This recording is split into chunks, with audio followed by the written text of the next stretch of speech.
जय हिंद दोस्त। मैं जितेंद्र कुमार, आपका बहुत बहुत स्वागत है इस यूट्यूब चैनल पे। दोस्तों, सीटेट में जो है ना, जो भी प्रीवियस ईयर में क्वेश्चन पूछा गया है उस पे हम डिस्कस करेंगे कि 4 ऑप्शन में से कैसे एक ऑप्शन को आपको छांटना है और बहुत ही अच्छी तरीके से आप निकाल सकते हैं, इसमें कोई दिक्कत नहीं है। और सीटेट में अच्छा खासा स्कोर कर सकते हैं आप अगर इसे देखते हैं तो। मैं आज मैथ कराऊंगा, इसी तरह आपको और सब्जेक्ट भी कराया जाएगा इस चैनल के माध्यम से। इसीलिए इस चैनल पे वो भी ओरिजिनल क्वेश्चन कराया जाता है, इसलिए आप इस चैनल को ज़रूर सब्सक्राइब कर लीजिए, जिससे कि आपको मेरा वीडियो सबसे पहले आपके पास पहुँचे। ठीक है दोस्तों, अगर ये चैनल जो है ना अच्छा लगता है या ये वीडियो अच्छा लगता है तो आप इसे ज़रूर लाइक करें और अपने दोस्तों में ज़्यादा से ज़्यादा शेयर करिए। चलिए दोस्तों, तो आज का हम क्वेश्चन देखते हैं। देखिए अभी जिसमें आप ओरिजिनल डेट देख सकते हैं कि ये कितना तारीख का है। देखिए ये 21/1/2022 को पूछा गया है, जो ऑनलाइन में हुआ है। ठीक है, चलिए आज का हम क्वेश्चन में मैथ देखते हैं कि मैथ में,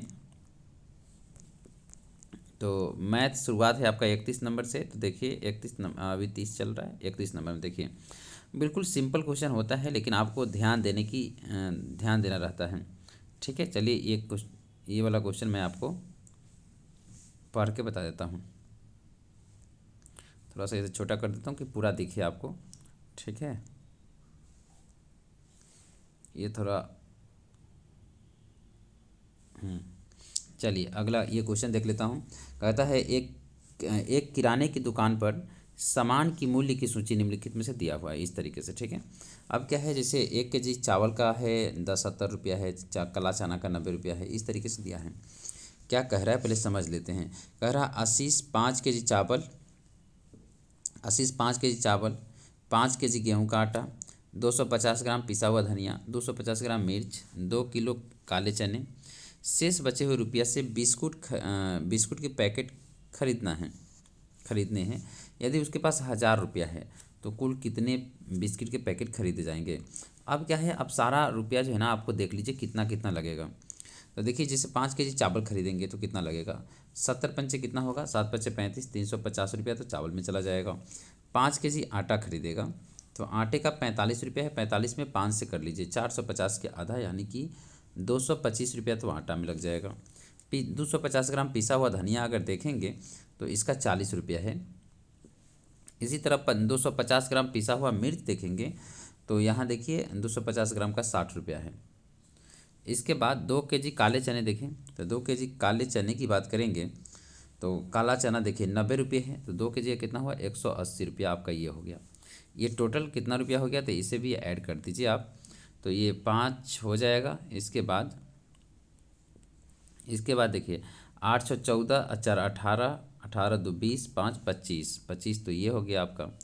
इसके बाद 2 हासिल हो गया तो 3 2 5 5 3 8, 855 रुपया के तो आपका ये खरीदा गया। 1000 रुपया था। ठीक है, और आपके पास इसके पास रुपया कितना बचा, तो 145 रुपया बचा है।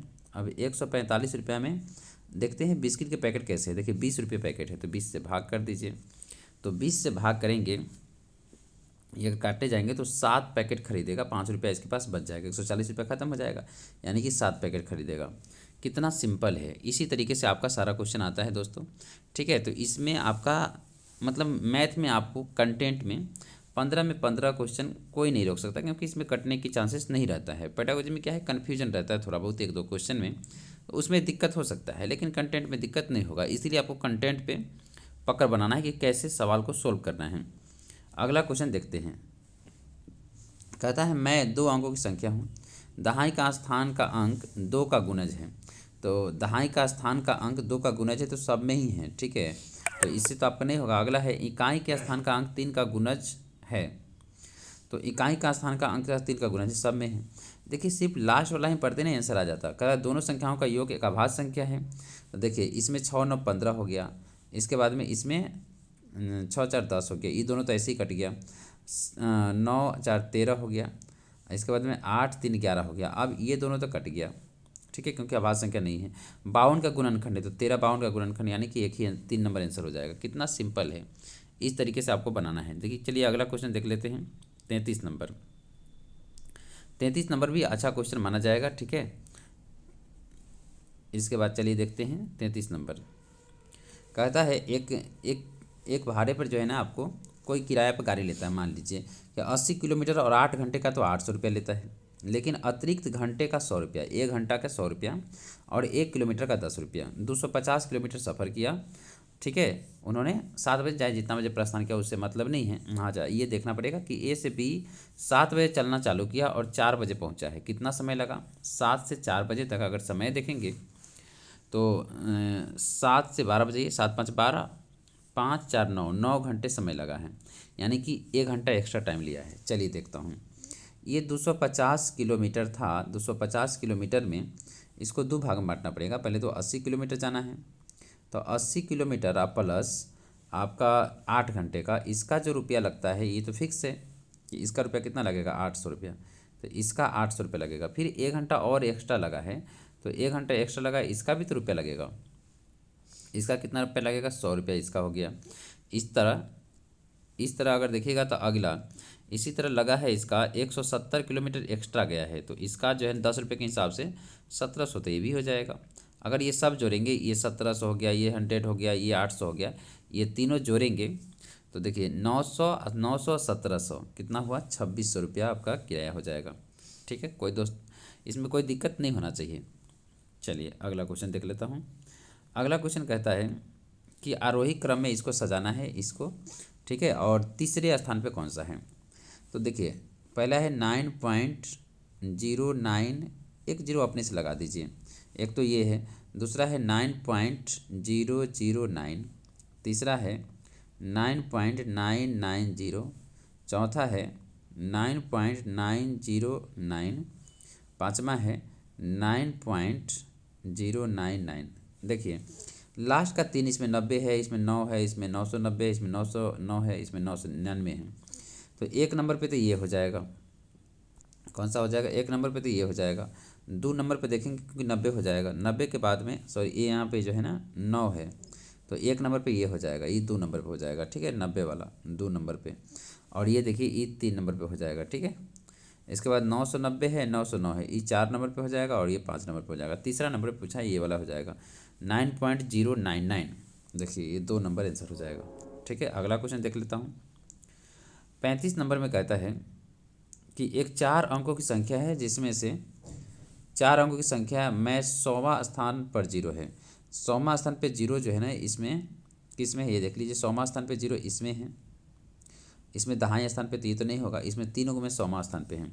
फिर दहाई के स्थान पर अंक इकाई के स्थान पर अंक के दुगुना है। ठीक है, दहाई का स्थान का अंक इकाई के स्थान के अंक से दुगुना है, तो इसमें तो नहीं है दुगुना, इसमें भी दुगुना नहीं है, इसमें है, बस यही आंसर हो जाएगा। अब आगे पढ़ने की कोई ज़रूरत नहीं है। ठीक है, अगला क्वेश्चन देख लेता हूँ। 36 में कहा गया, यदि एक 2 अंकों वाली संख्या है, उनके अंकों को पलटने पर योग 88 है। आप यहाँ देख सकते हैं कि हम जानते हैं कि 10x + y, ये आपका क्या हो गया, एक संख्या मान लेते हैं। अंकों को जब पलट देंगे तो क्या होगा, 10y + x, इसी को जोड़ने पर कितना आ रहा है आपका, 88 आ रहा है। ठीक है, इसको जब जोड़ेंगे, क्योंकि ये ओरिजिनल संख्या आपका, ठीक है, ये संख्या है, ध्यान रखिएगा, तो ये संख्या है। क्योंकि ऐसा इसलिए मानते हैं क्योंकि हम जानते हैं दहाई अंक में 10 से गुना होता है, तो दहाई अंक कौन सा होगा, x, इकाई अंक कौन होगा, y। ठीक है, अब इसको देख लेते हैं, इसको जब जोड़ेंगे 10x यहाँ है और 1x यहाँ है, ये दोनों मिलकर कितना होगा, 11x होगा, प्लस 11 आपका y हो जाएगा, बराबर 88 हो जाएगा। यहाँ 11 कॉमन ले लेंगे तो x + y कट जाएगा तो 8 बचेगा। ठीक है, इसमें कोई दिक्कत नहीं होना चाहिए। अब तरीका अपनाते हैं इसमें, कौन सा, दूसरा। यहाँ देखिए कह रहा है x जो है ना बड़ा होना चाहिए y से, तो यहाँ पे ऐसा नहीं कर सकते, 8 जोड़ के होना चाहिए, तो x तो 5 लेना पड़ेगा, 5 ले लीजिए, दूसरा y कितना लीजिए, 3 लीजिए, फिर 6 लीजिए, फिर 2 लीजिए, फिर 7 लीजिए, फिर 1 लीजिए, फिर 8 लीजिए प्लस 0 लीजिए। 4 तरीका इसमें आपको आ रहा है जिसमें जो है ना दहाई अंक ज़्यादा होगा। ठीक है, तो यहाँ 3 नंबर आंसर हो जाएगा। अगला क्वेश्चन 37 नंबर देखिए। 37 में कहता है 8 सेंटीमीटर 10 सेंटीमीटर भुजा वाले आयत के 4 समान आयतों में विभाजित करते हैं, प्रत्येक आयत का परिमाप कितना होगा। चलिए देख लेता हूँ। ये मान लीजिए मेरे पास आयत है जिसमें ये 8 है और ये 10 है। ठीक है, इसे 4 भागों में विभाजित करना है, तो विभाजित कर लेते हैं। देखिए एक तो ये यहाँ पे जो है ना आपको विभाजित कर लेते हैं। एक तो ये इस तरीके से जो है ना विभाजित कर लेते हैं। अब बताइए यहाँ से यहाँ तक 10 है तो ये कितना हो जाएगा, ये आपका 5 हो जाएगा आधा, ये कितना हो जाएगा 4 हो जाएगा, ये कितना हो जाएगा 5 हो जाएगा, ये कितना हो जाएगा 4 हो जाएगा। ये चारों तरफ से जोड़ दीजिए, ठीक है। इसको जो है ना इसको इस तरीके से जोड़ दीजिए, ये कितना आएगा 5 4 5 4 यानी कि 18 हो जाएगा। कोई दिक्कत है ही नहीं इसमें, बिल्कुल सिंपल है। इसी तरीके का क्वेश्चन पूछा जाता है, बिल्कुल सिंपल। दोस्तों अगर अच्छा लग रहा है तो ज़रूर लाइक कर दीजिए, है ना। चलिए अगला देखते हैं, निम्नलिखित में से कौन सा कथन सत्य है। कहता है एक अभाज्य संख्या में जब दूसरी अभाज्य संख्या से जोड़ी जाए तो सदाभाज्य संख्या होता है। गलत कह रहा है, देखिए 3 + 5 को जोड़ लीजिए, आपका 8 हो जाएगा। 8 का भी अभाज्य संख्या है। इसके बाद एक अभाज्य संख्या दूसरी अभाज्य संख्या का गुना किया जाए तो गुणनफल अभाज्य संख्या होगा, कभी नहीं होगा। 3 × 5 कर लीजिए, 15 हो जाएगा, ये नहीं है, गलत कह रहा है। एक अभाज्य संख्या गुणनखंड नहीं होता, गलत कह रहा है। 5 का देख लीजिए, 2 गुणनखंड होता है, एक और खुद होता है 5, ठीक है। तो ये आपका 4 नंबर आंसर हो जाएगा, अनेक होता है। अगला देखिए, कहता है वह संख्या जिसमें 88 और 160 से 60 को विभाजित करने पर क्रमशः शेषफल 7 और 3 और 7 आता है। देख लीजिए, 13 ही उठा के देख लीजिए। 13 से 88 में गुना करेंगे तो 13 × 5 = 65, 13 × 6 = 78, 13 × 7 = 91 आ गया, 13 × 6 = 78 आया। 78 में इसके बाद देखिए 13 × 6 = 78, यहाँ कितना बच गया 10 बच गया, तो ये तो नहीं होगा, बचना चाहिए 3। 17 से भाग करके देखिए, 88 में 17 से भाग करके देख लीजिए कितना आता है, 17 × 5 = 85, 3 से इस पर आ गया। इसके बाद 160 में भी देख लीजिए 17 से भाग करके, 17 नमा कितना होगा, 17 × 5 = 85, 17 नमा जो है ना 153 होगा, तो 153 देख लीजिए। और यहाँ 7 से इस पर बच गया, यानी कि 17 आपका आंसर हो जाएगा। यानी कि ऑप्शन से जाना है यहाँ पे, बिल्कुल सिंपल तरीके से बन जाएगा। अगला क्वेश्चन देख लीजिए, कहता है मालिनी के पास 2 रुपया और 5 रुपया का सिक्का है, उसके पास सिक्कों की संख्या 36 है, ठीक है भाई। अब 105 रुपया है उसके पास, 2 रुपया 5 रुपया का सिक्का कितना होगा। तो पहले 2 रुपया का सिक्का दिया है, फिर 5 रुपया का दिया है, पहला ही ऑप्शन ले लेते हैं। चलिए 26 को सिक्का है जो 2 रुपया का है, तो 26 × 2 + 10 × 5, ये कितना हो गया, ये हो गया 52 अब +50, 52 + 50 कितना हो गया 102, ये तो नहीं हुआ। इसके बाद 25 + 11, यह देख लीजिए, 25 दूनी 50 हो जाएगा, + 11 × 5 = 55 हो जाएगा। हाँ, ये 105 हो गया, यानी कहने का अर्थ है यही आपका आंसर हो जाएगा, ठीक है, 2 नंबर।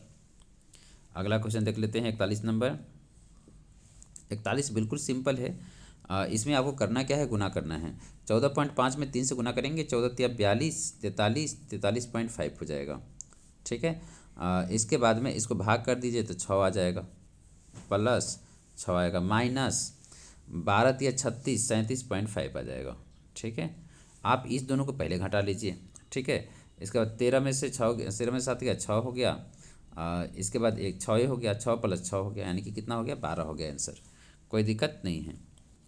अगला देख लेते हैं 42, ये अच्छा क्वेश्चन माना जाएगा। इसमें कुछ भी क्या कीजिए मान लीजिएगा, ठीक ना। चलिए इसको, एक बाग में वृक्ष जामुन 1/6 भाग है, कुछ वृक्ष का है। यूकलिप्टस जो है ना आधे भाग यूकलिप्टस है, बाकी पीपल है, तो मान लेते हैं। चलिए कुछ मान लेता हूँ ऐसा कि देखिए 1/6 भाग है, यानी कि 1/6 भाग 1/2 है, इसके बाद शेष है। ऐसा कुछ मानिए कि 6 और 2 से कट जाए, तो हम मान लेते हैं 12 है कुल वृक्ष। 12 में से क्या करना है आपको, 1/6 निकाल देना है, तो कितना आएगा 2 निकल जाएगा यहाँ पे। फिर 1/2 निकालना है, 1/2 निकालेंगे 6 यहाँ निकल जाएगा। शेष कितना बचेगा, शेष जो है ना पीपल का पेड़ कितना बचेगा, 2 यहाँ 6 यहाँ है, तो 6 × 2 = 8 हो गया, 4 बचेगा पीपल का पेड़। चलिए आगे देखते हैं। अब यहाँ पे क्या है, जामुन के वृक्षों की संख्या 6 है। जामुन का वृक्ष कौन सा है, 1/6 था, ये 2, यानी कि 2 बराबर जो है ना आपको 6 दिया गया। तो पूछा क्या गया है, तो पीपल का पेड़ यानी कि 4 बराबर कितना, तो 2 बराबर 6 है, तो 4 बराबर कितना होगा, ठीक है। तो 6/2 × 4 कितना होगा 3, 3 चौका 12 आ गया, ठीक है, 12 आपका आंसर हो जाएगा, कोई दिक्कत नहीं होना चाहिए। अगला क्वेश्चन देखिए 43 में कहा गया कि 1 सितंबर को 2019 को इतना बजे प्रस्थान करती है और 2 सितंबर को इतना बजे पहुंचती है। आप क्या कीजिए, देखिए एक तारीख 9वां महीना और 2019 को चलता है, चाहे जब भी चले, आपका 4:48 पे चलता है। 2 तारीख को 9 बजे यानी कि 4:48 48 मिनट पे अगर जाएंगे तो कितना हो गया, यहाँ से यहाँ तक 24 घंटा हुआ कि नहीं हुआ। अगला है 2 तारीख को 9वां महीना जो है, इस तारीख को कितना बजे पहुँचा है, 17:37 में। आप इसका अंतर देख लीजिए कितना है, घटा दीजिए। टाइम घटाने आता होगा, नहीं घटाने आता तो यहाँ सीख लीजिए। देखिए 17:37 में से आपको घटाना है 4:48, ठीक है, 4:48, ठीक है, कोई दिक्कत नहीं है। 17:37 है, ये इसमें से 60 इसमें से ले लीजिए हासिल, ठीक है। 60 इसमें से एक आएगा तो 60 हो जाएगा। 60 में से 48 घटाएंगे 12 आएगा, ठीक है। 12 इसमें जोड़ेंगे तो कितना आएगा, ये आपका आ जाएगा 49, ठीक है, कोई दिक्कत नहीं है। 49 ये हो गया 16, 16 में 4 गया 12, 12 घंटा 49 मिनट तो यहाँ हो गया, 24 घंटा ये है, तो 48 घंटा 12 36 घंटा हुआ, ठीक है। 24 घंटा यहाँ है, 12 घंटा यहाँ है, 36 घंटा 49 मिनट हो गया, ठीक है। तो 36 घंटा 49 मिनट यहाँ दिया गया है। अगला क्वेश्चन देख लेते हैं 44 भी अच्छा क्वेश्चन है, इसे समझ सकते हैं आप। चलिए, निम्नलिखित में से लंबाई को बढ़ते क्रम में व्यवस्थित कीजिए, किस में है। देखिए यहाँ क्या है, सबको आपको सेंटीमीटर में मिलीमीटर में है, तो इसको आप मिलीमीटर में चेंज कर सकते हैं। ये हो गया 5500 दिया गया है, तो ये आपका 5500 है, तो इसको गुना कर लीजिए, तो ये 55,000 हो जाएगा, 55,050 हो जाएगा, ठीक है। इसमें भी इसी तरह गुना करेंगे। देखिए इसमें लिख देता हूँ 55,050 आ गया। इसके बाद इसमें अगर देखेंगे तो इसमें 50,000 हो जाएगा। 10 सेंटीमीटर में, इसको डेसीमीटर है ना, इसको 100 से गुना करके मिलीमीटर में कर लीजिए, इसको भी मिलीमीटर में कर लीजिए, तो ये 300 हो जाएगा। ये आपका 50,000 हो जाएगा, 50,300। देखिए अब ये गलती हो गया, ये बढ़ते क्रम में नहीं है। इसी तरह ये देखेंगे तो ये भी बढ़ते क्रम में नहीं है, इसमें 1000 से गुना करेंगे ना तो आपको हो जाएगा 50,000, तो 50,000 मिलीमीटर में हो जाएगा, ठीक है। इसके बाद में यहाँ पे जो है ना 55,000 हो जाएगा, तो ये भी गड़बड़ हो जाएगा। इसी तरह यहाँ देखेंगे 55,000 है, इसके बाद में इसमें देखेंगे तो ये आपका ठीक है 55,000 यहाँ है, ये हो जाएगा 50,300, ठीक है। इसके बाद में यहाँ फिर गड़बड़ हो गया, 55,000 हो जाएगा, तो ये गड़बड़ हो गया, तो आपका 4 नंबर आंसर हो जाएगा, ठीक है, कोई दिक्कत नहीं है। अगला क्वेश्चन देखते हैं 45 नंबर। 45 में कहा गया, 45 में देखिए कहता है 270 सेंटीमीटर लंबे तार के एक आयत के रूप में दिया गया। अब देखिए परिमाप है, आयत क्या होता है, इस तरीके से आयत होता है, ठीक है। अब मान लीजिए कि चारों जो है 270 है, लेकिन दो तरफ से बात करें, लंबाई चौड़ाई की बात करेंगे तो कितना होगा, 270 में तो 270 का आधा कर दीजिए, 270 का आधा करेंगे आपका 135 हो जाएगा। 135 में आपको चौड़ाई दे ही दिया है, तो चौड़ाई 50 दे दिया, तो लंबाई निकल जाएगा। 135 में से 50 घटा दीजिए, यहाँ पर 135 माइनस 50 कर दीजिए, आपको ये निकल जाएगा, कितना आएगा, तो ये 85 हो जाएगा, तो 85 आपका आंसर आ जाएगा, सिंपल, ठीक है। चलिए अगला देखते हैं 46 नंबर। 46 नंबर में क्वेश्चन में कहता है कक्षा 2 के छात्रों को 35 लिखने के लिए कहा गया, वो बच्चा ऐसे लिख दिया। देखिए बच्चा गलती नहीं लिखता है, बच्चा जो है ना ये ऐसे समझा कि 30 और 5 लिख देता हूँ, ऐसे हो जाएगा। यह बता कर अब इसको कैसे जो है ना, इसको कैसे संबोधित करेंगे। कहता है कि बच्चा को जो है ना बच्चा को यह बताकर कि यह गलत है, उन्हें सही उत्तर प्राप्त करने के लिए कहेंगे। बच्चा इस तरीके से नहीं सीखेगा, ठीक है, आपको सिखाना है मेनली। तो अगला है श्याम पट पर उसे सही उत्तर लिख देंगे तभी भी नहीं सीखेगा, ठीक है। उनको अपनी कॉपी पर 10 बार, ये तो और गलत हो जाता है, तो उन्हें जो है ना मूर्त पदार्थ देकर जो है ना सिखाएंगे तब होगा, ठीक है। तो 4 नंबर इसका आंसर सही है। इसी तरह चलिए देखते हैं 47 नंबर। 47 नंबर क्वेश्चन में है गणित के प्राथमिक पाठ्यक्रम में प्रतिचित्रण कौन से पहलू विद्यमान है। देखिए इसका अर्थ जानना वो भी सही है। बिना पैमाने का आरेख खींचना, हाँ ये प्राथमिक लेवल पे है तो बिना पैमाने का, जबकि प्राथमिक लेवल से उच्च कक्षा में चला जाएगा तो उसके पैमाने की जरूरत पड़ेगा। फिर संकेत प्रतीकों का प्रयोग करेगा, तो ये तीनों सही है ABC, जबकि पैमाने पर नहीं होना चाहिए, तो ABC इसका आंसर हो जाएगा। चलिए अगला देखते हैं 48 नंबर। कहता है राष्ट्रीय पटचर्या रूपरेखा 2005 के अनुसार निम्नलिखित में से कौन सा विषय प्राथमिक विद्यालयों में गणित पाठ्यक्रम के लिए उपयुक्त है। भाग नहीं है। चलिए, अगर गणित पाठ्यक्रम का भाग नहीं है तो यहाँ पे तो छांटना है, तो आपको पूर्णांक नहीं है, प्राथमिक लेवल पर पूर्णांक नहीं पढ़ाया जाता है, ठीक है। तो यही आपका आंसर हो जाएगा, ठीक है। बाकी सब पढ़ाया जाता है, ये टाइलिक पढ़ाया जाता है, चौपर, अनुमान लगाना, सममिति, ये सब पढ़ाया जाता है। अगला क्वेश्चन 49 नंबर देखिए। 49 में कहा गया मनकों का प्रयोग करके, मनको है ठीक है ना, मनको का प्रयोग करके निम्नलिखित में से अवधारणाओं का समझने के लिए। मनको क्या होता है, इस तरीके से गोल गोला जो है ना, आप पत्थर का भी कह सकते हैं या किसी चीज़ का बना हुआ गुड़िया टाइप का। कह रहा है संख्याओं का बोध भिन्न का प्रतिरूप का, हाँ ये होगा। आयतन कभी भी नहीं होगा, तो आयतन वाला तो खट जाएगा। इसके बाद में चौपर कभी भी नहीं हो सकता, इसमें पैटर्न वगैरह नहीं बता सकते, ठीक है। तो ये आपका 1 नंबर आपका आंसर हो जाएगा। अगला देखिए 50 नंबर। 50 में कहता है निम्नलिखित में से कौन सा कथन सही है। समस्या समाधान में लड़के लड़कियों से अधिक उपयोगी होता है, ये तो जेंडर रूढ़िवादिता है। ग्रामीण पृष्ठभूमि से आने वाले बच्चों को गणित कठिन लगता है, ये कभी भी नहीं होता है। इसके बाद में ये अध्यापक के विचार का असर गणित सीखने वालों को प्रदर्शन पर पड़ता है, सही बात है। शिक्षा का प्रभाव नहीं बच्चों पर पड़ता है, तो आपका सी नंबर इसका आंसर हो जाएगा। अगला देख लेता हूँ 51। 51 में कहा गया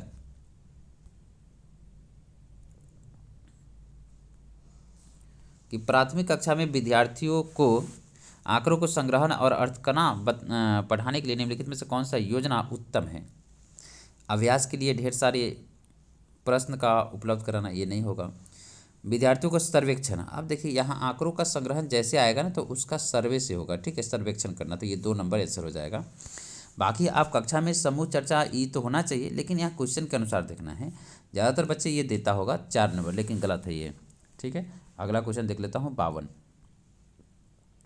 52 में कहा देखिए वेन हिले का ज्यामिति जो है ना, आपको ये आपको ध्यान रखना है। पहले तो ये पूछेगा कि वेन हिले ने क्या दिया, तो ये ज्यामिति का जो है ना 5 लेवल है, 4 लेवल है, 0 से स्टार्ट है, ठीक है। चाक्षुषीकरण पहला है या दृश्यीकरण, दूसरा है विश्लेषण, तीसरा है संबंध या औपचारिक अनौपचारिक निगमन, चौथा है औपचारिक निगमन, अब 5वां पे कह सकते हैं आप लेवल, चौथा है इसे, 5वां पे आप कह सकते हैं क्या, दृढ़ता। यह विद्यार्थी को कहता है कि समोसा अगर त्रिभुज है, ठीक है, एक विद्यार्थी कहता है कि समोसा का आकार जो है त्रिभुज जैसा है, ज्यामिति कौन सा है, तो ये देखकर जो है ना, देखकर या उसके भुजा के आधार पे, तो उसका कहते हैं चक्षुषीकरण, उसका लेवल जो है ना 0 हो जाएगा, ठीक है, कोई दिक्कत नहीं है, इसी को कहते हैं दृश्यीकरण। अगला देख लेते हैं। ये अगर दोस्तों ये आप नहीं जानते वे नहीं ले, तो आप जाके जो है ना प्ले लिस्ट में देख सकते हैं, उसमें टोटल थ्योरी आपको बताया गया है, ठीक है। चलिए अगला क्वेश्चन देख लेते हैं। कहता है निम्नलिखित में से रचनावादी गणित का लक्षण माना जा सकता है। गणितीय परिभाषाओं को कंठस्थ करने को ऊंच मान देना, अध्यापक को केवल सही उत्तरों का केंद्रित करना नहीं, विद्यार्थियों को द्वारा त्रुटि का ज्ञान का महत्वपूर्ण स्रोत समझना है, ये सही है 3 नंबर, ठीक है। बाकी तो यहाँ पे परस्पर हतोत्साहित करना तो गलत हो जाएगा, ठीक है, कंठस्थ करना गलत हो जाएगा, केवल गलत हो जाएगा, तीनों में तो नेगेटिव ही हैं। अगला क्वेश्चन देख लेते हैं 54 नंबर में। 54 नंबर में क्या कहता है देखिए, कहता है गणित के स्वरूप के संदर्भ में निम्नलिखित में से कौन सा सही नहीं है। गणित में प्रतिरूपों और संबंधों की पढ़ाई सम्मिलित है, सही बात है। गणित संख्या की पढ़ाई तक सीमित है, देखिए पढ़ाई तक सीमित है नहीं, इसमें बहुत सारी चीज़ है, ये तो सही, तब तो सही हो जाएगा ये सब चीज़ें। चलिए अगला देख लेते हैं 55 नंबर। 55 में कहा गया निम्नलिखित में से क्या विद्यार्थियों को त्रिविमीय द्विक स्थान समझ को विकसित करने के लिए संभवतः उपयुक्त नहीं है, नेगेटिव होता है। भारत के मानचित्र में 2 शहरों के बीच का दूरी, हाँ यही नहीं है, ठीक है, इसमें 1 डायमेंशनल होगा, मतलब 2 पॉइंट के बीच में दूरी देखना है तो सिर्फ 1 डायमेंशनल आएगा, बाकी सब आपको 3 डायमेंशनल दिखेगा। अगला है 56 नंबर। 56 नंबर में देखिए कहता है समतल आकृतियों को क्षेत्रफल मापने के संदर्भ में निम्नलिखित में से कौन सा कथन सही नहीं है। विद्यार्थियों को अवसर दिया जाना चाहिए कि वे विभिन्न सूत्रों को खोज करें, सूत्रों को खोज करना सही है। अगला है क्षेत्रों का मापने वाले सूत्रों को क्षेत्र के अनुमान से पहले पढ़ाया जाना चाहिए, नहीं पहले सूत्र बोल रहा पढ़ाने के लिए तब अनुमान लगाना, ये गलत कह रहा है, ठीक है, यही है, तो आपका यही आंसर हो जाएगा। मापनों का औपचारिक मानकों का परिचय और परिकल्पना का ग्रिड पेपर लाभदायक होगा, सही बात है। क्षेत्र को मापने के लिए चॉपर वगैरह सही है। अगला देख लेते हैं 57 नंबर क्वेश्चन। दोस्तों ये 57 नंबर क्वेश्चन ये निश्चित आएगा ही आएगा, एक फिक्स है, इसी टाइप का क्वेश्चन आएगा। जो मुक्त सिरे वाले प्रश्न होता है या ओपन एंडेड कह सकते हैं, एक क्लोज होता है, इसी को अपसारी भी कहते हैं। इसको क्या कहते हैं, इसको अपसारी भी कहते हैं। तो अपसारी चिंतन में ही आ जाएगा, ठीक है। जिसका एक से ज़्यादा आंसर होगा उससे जो है ना अपसारी चिंतन कहेंगे या मुक्त अंत वाला। आप इसमें देखिए आयतन दिया है, लंबाई चौड़ाई दे दिया है, इसकी ऊंचाई पूछ रहा है तो निकल जाएगा, एक ही आंसर होगा। इसमें भी देखिए चौड़ाई लंबाई का इतना गुना है, इसके बाद ऊंचाई चौड़ाई का 3/4 है, ये सब जो है ना इसमें आयतन दे दिया है, यहाँ पे भी निकल जाएगा लंबाई चौड़ाई ऊंचाई। एक यहाँ देखिए 3 में एक आयत का क्षेत्रफल इतना है, लंबाई चौड़ाई क्या होगा। अब इसमें लंबाई चौड़ाई कुछ भी हो सकता है, जैसे मान लीजिए कि कोई लंबाई चौड़ाई 1 कह सकता है तो कोई 480 कह सकता है, कोई 2 कह सकता है तो कोई 240 कह सकता है, अलग अलग होगा। 3 नंबर आंसर होगा आपका, ठीक है। अगला 58 देख लेते हैं। चलिए 58 देखते हैं। इसमें कहता है कि गणित की अवधारणा में पदानुक्रमित संदर्भ में निम्नलिखित में से कौन सा कथन सही नहीं है। आपको देखते हैं, गुणन का गठन देखिए गुणन का गठन योग की अवधारणा पर हुआ, सही बात है। जैसे मान लीजिए 2 जो है आपको 5 बार जोड़ दीजिए, या इसको नहीं कर सकते 2 × 5 कर सकते हैं। जोड़ से क्या बना है, गुना।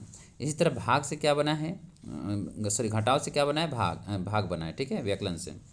पूर्णांकों से क्या बना है, पूर्णांक किससे बना है, प्राकृतिक संख्या से, क्योंकि ऋणात्मक प्राकृतिक संख्या, धनात्मक प्राकृतिक संख्या और जीरो के समुच्चय को हम पूर्णांक संख्या कहते हैं, ठीक है। भिन्न का गठन दशमलव की अवधारणा पर हुआ है, नहीं, भिन्न का दशमलव से नहीं हुआ है, दशमलव का जो है ना भिन्न से निकालते हैं, तो ये उल्टा कहा, यही आपका आंसर हो जाएगा 4 नंबर। अगला क्वेश्चन देखते हैं 59 में कहता है कि प्राथमिक स्तर पर भिन्न पढ़ाने के लिए क्या वांछनीय क्रियाकलाप है। वांछनीय मतलब आपको समझना है सही क्रियाकलाप कौन सा है। कहता है भिन्न को प्रतिदिन की अवधारणाओं का कक्षा की पढ़ाई में हस्तक्षेप नहीं होना चाहिए। देखिए कक्षा के पढ़ाई में कह रहा है हस्तक्षेप नहीं होना चाहिए, इसका मतलब डिस्टर्ब नहीं होना चाहिए, बाहर का चीज़ें डिस्टर्ब होना चाहिए कक्षा के पढ़ाई में। कहने के लिए कक्षा के पढ़ाई में हस्तक्षेप कर सकते हैं, यानी कि प्रतिदिन के जो सीखा है बच्चा उसमें पूछ सकता है, तो ये सही कहा है, ठीक है। ये जबकि पढ़ाई हस्तक्षेप नहीं होना चाहिए तो यही गलती है, ठीक है, जबकि यहाँ सही पूछा है। प्राथमिक स्तर पर केवल आधे, केवल तो गलत हो जाएगा। भिन्न की अवधारणा विभिन्न परिस्थितियों में प्रदर्शित किया जाना चाहिए, हाँ ये बहुत ही अच्छा कहा है। अगला महत्व दिया जाना चाहिए कि अंश हर से पृथक है, पृथक वाला गलत हो जाएगा, तो 3 नंबर आंसर हो जाएगा आपका। इसके बाद 60 नंबर देखिए। 60 नंबर में कहता है प्राथमिक स्तर पर गणित के आकलन के विषय में निम्नलिखित में से कौन सा वांछनीय नहीं है, कौन सा सही नहीं है, ये पूछ रहा है। अवधारणाओं की समझ में आकलन पर महत्व दिया जाना चाहिए। इसके बाद ये तो सही है, एक विलक्षण परीक्षा प्रतिरूप कभी भी गलत हो जाएगा, और विलक्षण कर दिया और महा गलती है, ठीक है। अनुकरण करना चाहिए, ये तो कभी भी नहीं होना चाहिए, तो आपका यही 2 नंबर आंसर हो जाएगा, ठीक है। अब इसके बाद जो भी होगा सब सही होगा, ठीक है। तो आप देखिए ये भी सही है, इसे विद्यार्थियों को प्रति आकलन के अति संवेदनशील होना चाहिए, सही बात है। यह आवश्यक है कि बच्चों उनकी गणित के रुचि अनुसार चुनौती दी जाए, सही बात है। और रुचि नहीं है तो चुनौती दे देंगे तब गड़बड़ हो जाएगा। चलिए दोस्तों, तो आज के लिए इतना ही रहने देता हूँ, फिर मिलेंगे अगले वीडियो में। जब तक अपना ध्यान रखिए दोस्तों। अगर आप इस चैनल पर न्यू है तो ज़रूर सब्सक्राइब कर लीजिए, और वीडियो कैसा लगा ज़रूर कमेंट करके आप बताइए, ठीक है। जब तक अपना ध्यान रखिए। जय हिंद, जय भारत।